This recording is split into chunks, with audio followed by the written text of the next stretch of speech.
All seems quiet on Parliament Hill, but behind the scenes, a flurry of top-secret meetings as the incoming Prime Minister vetted potential cabinet ministers. It's been a little anxious, and as the days sort of wear on, it only gets worse. Those conversations are being had. And Prime Minister-designate Justin Trudeau has pledged fewer ministers, about 28 from the Conservatives' 36.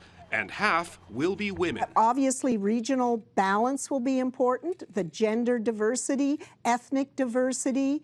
I think forming a cabinet is one of the hardest things a prime minister has to do. Toronto's Chrystia Freeland could be Canada's first female finance minister.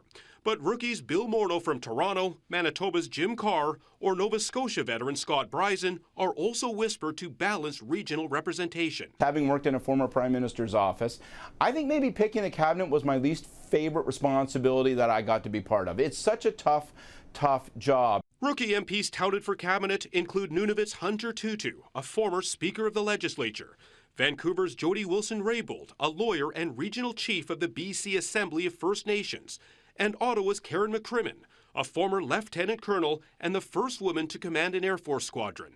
Sources tell CTV News Trudeau signed off on his cabinet before taking his family out Halloween night. It will mix new faces with experienced veterans.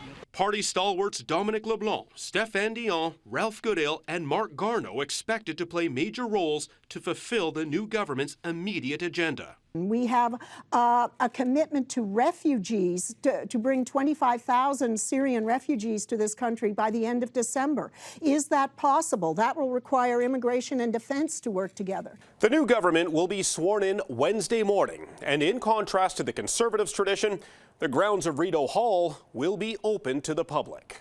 Sandy. So, Richard, in with the new, out with the old. I gather you have something to tell us about Stephen Harper and the Conservatives. Well, Sandy, sources tell CTV News Stephen Harper will be back in Ottawa for the Conservative caucus Thursday morning. It'll be their first gathering since the election defeat.